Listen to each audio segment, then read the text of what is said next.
Ayush Kerala homoeo medical officers association 6ാമത് സംസ്ഥാന സമ്മേളനം ഒറിയാന പാലക്കാട് നടത്തി. വി കെ ശ്രീകണ്ഠൻ എം.എ. ഉദ്ഘാടനം ചെയ്തു. പല മേഖലയിലും പിൻവാതിലൂടെ രാഷ്ട്രീയ നേതൃത്വത്തിൻ്റെയൊക്കെ സ്വാധീനം ഉണ്ടെങ്കിൽ നടക്കുമല്ലോ. പക്ഷെ അതൊക്കെ മാറി നിയമപരമായിട്ടുള്ളൊരു വ്യവസ്ഥ രാജ്യത്തുണ്ടാകും. നിങ്ങളുടെ ജോലി സുരക്ഷിതത്വം ഉണ്ടെങ്കിൽ നിങ്ങളുടെ ഡിസ്പെൻസറിയിൽ വരുന്ന രോഗികൾക്ക് സുരക്ഷിതത്വം ഉണ്ടാവും. അതൊരു മാനസികാവസ്ഥയാണ്.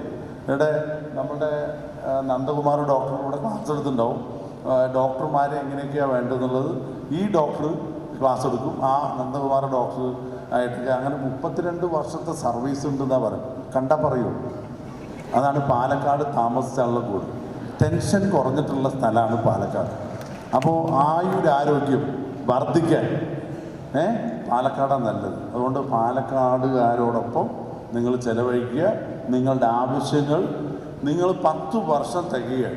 ഈ 10 വർഷം തികയുന്നതിൻ്റെ ഇടയ്ക്ക് ഒരു ചരിത്രമായിട്ട് പാലക്കാട് സമ്മേളനം മാറണമെങ്കിൽ ഈ മേഖലയിലുള്ള ജോലി സുരക്ഷിതത്വം ആവശ്യമായിട്ടുള്ള ഒരു പ്രമേയം ഇവിടെ പാസ്സാക്കി അത് കേന്ദ്ര ഗവൺമെൻറ് കൊടുക്കണം. ഇവിടെ നിന്നായിരിക്കണം അതിൻ്റെ തുടക്കം. ആ തുടക്കത്തിൻ്റെ ഒപ്പം പാലക്കാട്ടെ ജനപ്രതിനിധി ഞാനും കൂടെ ഉണ്ടായിരുന്നുള്ളത് എനിക്കും ഒരു അഭിമാനം ഉള്ള കാര്യമാണ്. സംസ്ഥാന general secretary doctor Sreejith Srinivasan അധ്യക്ഷനായി. സംഘടനയുടെ magazine decennium MP Palakkad homoeo DMO doctor ജ്യോതിക്ക് നൽകി പ്രകാശനം നിർവഹിച്ചു.